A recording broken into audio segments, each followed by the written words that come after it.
All right, hey everybody, welcome to try number 2 of the Modern Samurai show. We're going to be talking about Wonder Woman. I'm going to spare you most of the bullshit I put in the first 5 minutes of the last episode because honestly, none of it was necessary anyway.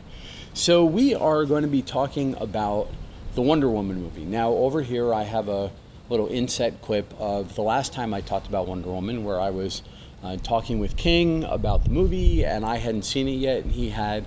He was a fan of the film. I thought I was going to be a fan of the movie, and it turns out I am. I'm giving it a solid 4 out of 5. I'm a fan. I think it's a great movie, and one of the things that I'm finding really interesting about it is where I'm seeing Wonder Woman sort of shape up in her place in the in the DC universe. I happen to think they should rebuild whatever plans they have for this universe. They should refocus them around her. Superman has utterly failed as a leadership character. Batman is too dark and brooding to really be relatable that way. And I like what Marvel is doing with Tony Stark, who has that same problem where he's now become just a little bit jaded enough that he doesn't necessarily feel like he can operate as a full-on, he's not a real-time full-on leader, right? He's sort of retired a little bit and providing tech and working on larger form problems, and he's leaving the day-to-day or what will evolve into the day-to-day leadership is really focused around Captain America. And I think you could see Batman sort of retreating to the Batcave and doing that rich inventor role and leaving the minute-to-minute public face of Justice League to Wonder Woman, if they're smart. If they're not smart, they're going to keep trying to push Superman on us. And frankly, we don't care. And if you look at the history of the Superman movies, nobody ever cared. With the exception of the Christopher Reeve stuff, which was, I think, popular at least a lot of it because it was the only superhero franchise. So if you were a comic book nerd, you sort of looked on it with love. But they were horrible movies. I mean, go back and watch them now, and they were really just scenery-chewing horrors. I love Chris. It's a bummer what happened to him, but that doesn't make the movies any better, and it doesn't make him a fantastic actor, you know? If everybody who got in an accident suddenly retroactively became a genius at whatever it was they were doing, we'd have a bunch of people walking in traffic all the time. So it's just not the way it happens. Now, what did I love about Wonder Woman? We can talk about the things that were great about it. Gal is very pretty, very engaging. She plays innocence and the warrior ethos incredibly well. It's very believable in both sides. And in a very real way, in that way Captain America does, she also typifies the way Americans like to view ourselves, right? Idealistic, forgiving, and then unremittingly ass-kicking when the need arises. So she's a fantastic actress that way. I think physically she looks great. She looks really good in the role. But what I was afraid of them doing in this movie and what they didn't do was they steadfastly refused to turn this into some like super proto-feminist cause statement movie. Yes, Wonder Woman is a strong female character in a time period where strong females were maybe not publicly very recognized, and she's physically formidable at a time where women were not considered to be physically formidable as combatants. But they resisted the urge to rewrite history and turn it into this sort of Handmaid's Tale, oppressive, moronic nightmare where people were shocked that she could walk and chew gum at the same time, and then turn her into that sort of, you've seen those movies, that culture shock, like, don't you understand, I'm a woman, and every time she turns around there's a guy going, I can't believe it, you're a woman. And they bypassed a lot of that, and that wasn't the time period accurately, and they didn't feel compelled to just jam it in there. So what we've been hearing for years from people is they're not going to make a superhero movie starring a woman because Hollywood is sexist or whatever, and they just don't want to give a woman a chance. And then what they keep forgetting is that Hollywood has been consistently making movies starring women, and outside of romantic comedies, all those movies suck. And that's because they weren't making good movies that happened to star women. They were making movies starring women, and then they would go find a script or find a premise. Look at the last Ghostbusters nightmare if you want to kind of see how that all played out. This time, though, it's just a good movie. It's a good movie with an attractive, engaging female character who doesn't feel compelled every 3 seconds to look at the camera and go, men, right? And it's successful. It's successful in droves.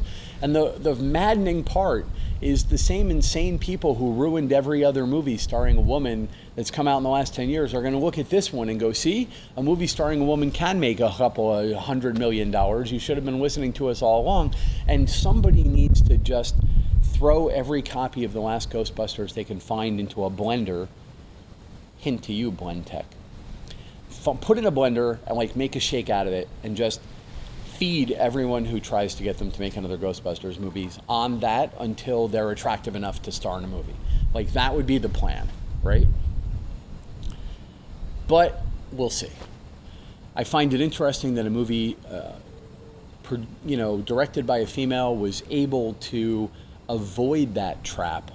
When I would have sworn they were setting this thing up to be some proto-feminist nightmare, but they avoided it all, and they just gave us a great action movie. The visual effects look amazing. Somehow or another, in a very Thor-esque way, they managed to put a character in one of the most ridiculous costumes you can imagine. And at no point in that movie do you look at her and go, are you actually wearing that? Like, are you serious? No, it makes sense. It makes sense for her.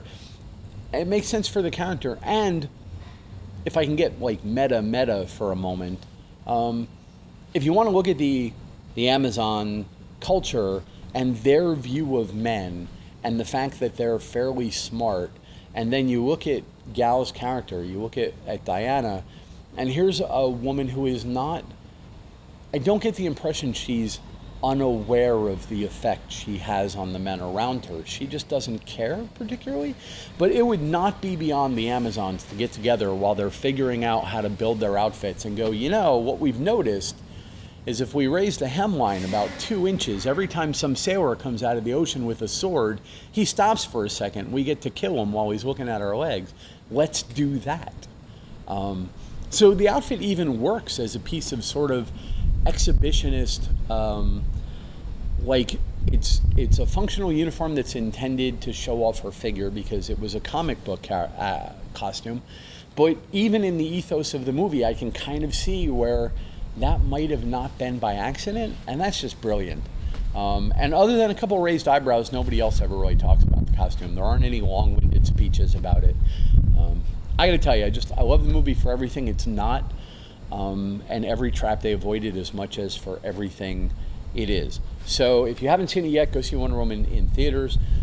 If it's already out of theaters by the time all 9 of you watch this vlog, then by all means go rent it on Amazon or see it in whatever streaming service you see it. Support this movie and write DC and tell them that you were very pleased with the way they handled the material. And I'll make one more comment that I said to somebody that I'll mention to you guys. The last couple seconds of the movie where Wonder Woman is sort of setting herself up for her tenure as a superhero. This isn't a spoiler, but if you don't want to know what I'm talking about, go ahead and go somewhere else now.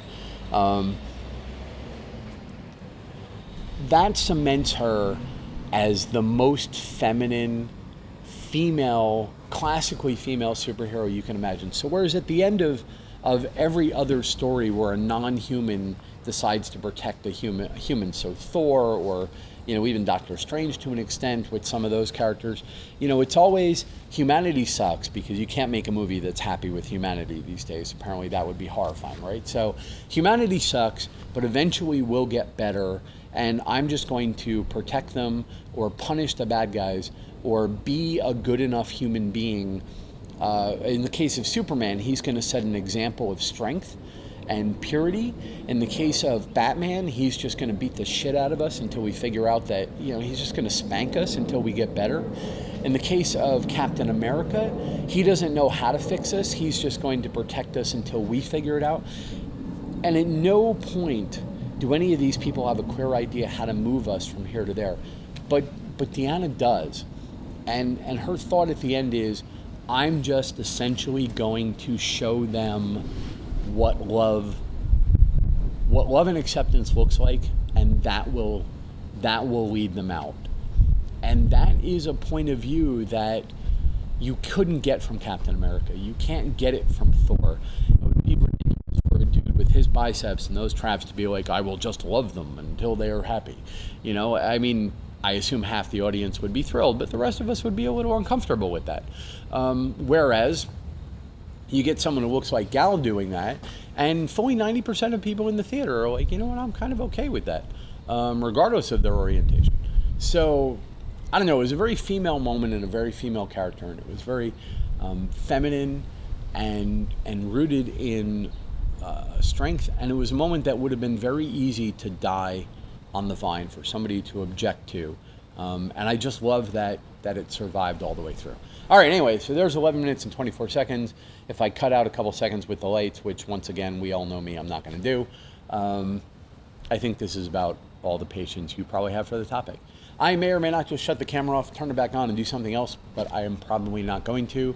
As I mentioned before, you may or may not see me again from Carney Point anytime soon. We'll see how that all plays out.